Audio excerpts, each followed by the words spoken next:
രോഹിത്തിൻ്റെ വെടിക്കെട്ട് പാഴായെന്ന് തന്നെ പറയേണ്ടിയിരിക്കുന്നു. രോഹിത് ശർമ്മയും ഡെവാൾഡ് ബ്രേവ്സും മികച്ച രീതിയിലാണ് കളിച്ചത്. എന്നിട്ടും മുംബൈ ടീമിന് ജയിക്കാൻ സാധിച്ചില്ല. പാണ്ഡ്യയുടെ അഹങ്കാരം മാറിക്കിട്ടിയെന്നാണ് ആരാധകർ പറയുന്നത്. കളി മുംബൈ തോറ്റാലും രോഹിത് ശർമ്മയ്ക്ക് അവാർഡ് കിട്ടിയിരുന്നു.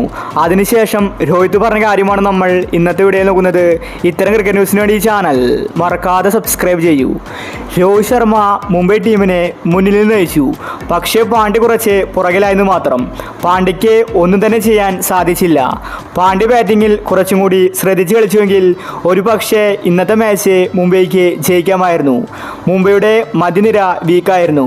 ഇന്ന് അവാർഡ് വാങ്ങി രോഹിത് പറഞ്ഞത് ഇങ്ങനെയായിരുന്നു: എൻ്റെ കടമ ഞാൻ കൃത്യമായി നിർവഹിച്ചു.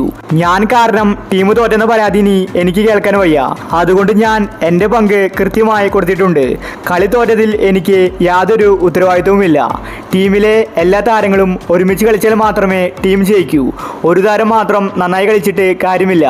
ടീമിലെ ഐക്യമത്യം പോയിരിക്കുന്നു. കുറച്ചും കൂടി ബാറ്റിങ്ങിൽ ശ്രദ്ധിക്കേണ്ടിയിരിക്കുന്നു. ഇല്ലെങ്കിൽ വരുന്ന മാച്ചിലും ഇത് തന്നെ സംഭവിക്കും. ഞാൻ എൻ്റെ ബാറ്റിംഗ് കുറച്ചും കൂടി മെച്ചപ്പെടുത്താൻ ശ്രമിക്കും. തെറ്റുകൾ ഒരുപാട് സംഭവിച്ചിട്ടുണ്ട്. അതെല്ലാം തിരുത്തി ഞങ്ങൾ അടുത്ത മത്സരത്തിൽ ശക്തമായിട്ട് തിരിച്ചു വരുമെന്ന് രോഹിത് ശർമ്മ വ്യക്തമാക്കി. മുംബൈ ആരാധകർ വിഷമത്തിലാണ്. ജയിച്ച മത്സരമാണ് മുംബൈ കൊണ്ടുപോയി കളഞ്ഞത്. കളി തോറ്റെന്ന് ഇപ്പോഴും ആരാധകർക്ക് വിശ്വസിക്കാൻ സാധിക്കുന്നില്ല. അതുപോലത്തെ മത്സരമായിരുന്നു ഇന്നത്തേത്. ഗുജറാത്ത് ഇങ്ങനെ കളി തിരിച്ചു പിടിക്കുമെന്ന് ആരും തന്നെ കരുതിയില്ല. ക്രെഡിറ്റ് കൊടുക്കേണ്ടത് ഗുജറാത്തിലെ ബൗളേഴ്സിനാണ്.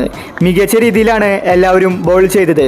പാണ്ഡ്യ പോലും ഒരു നിമിഷം പേടിച്ചുപോയി. പാണ്ഡ്യയ്ക്ക് പോലും അവസാന നിമിഷം കളിക്കാൻ സാധിച്ചില്ല. മികച്ച ബാറ്റ്സ്മാൻമാരുണ്ടായിട്ട് കാര്യമില്ല. ഗുജറാത്ത് നല്ല രീതിയിൽ ബൗൾ ചെയ്തപ്പോൾ മുംബൈയുടെ ബാറ്റ്സ്മാൻമാർക്ക് അടിപതറി. എന്തായാലും ആദ്യ കളി തന്നെ തോറ്റുകൊണ്ടാണ് മുംബൈ തുടങ്ങിയിരിക്കുന്നത്. ഗുജറാത്ത് ആദ്യ കളി ജയിച്ചു. അപ്പോൾ ഇന്നത്തെ കളിയെ പറ്റി നിങ്ങളുടെ അഭിപ്രായങ്ങൾ താഴെ കമൻറ്റ് ചെയ്യുക. ഇത്തരം IPL ന്യൂസിന് വേണ്ടി ഈ ചാനൽ മറക്കാതെ സബ്സ്ക്രൈബ് ചെയ്യൂ.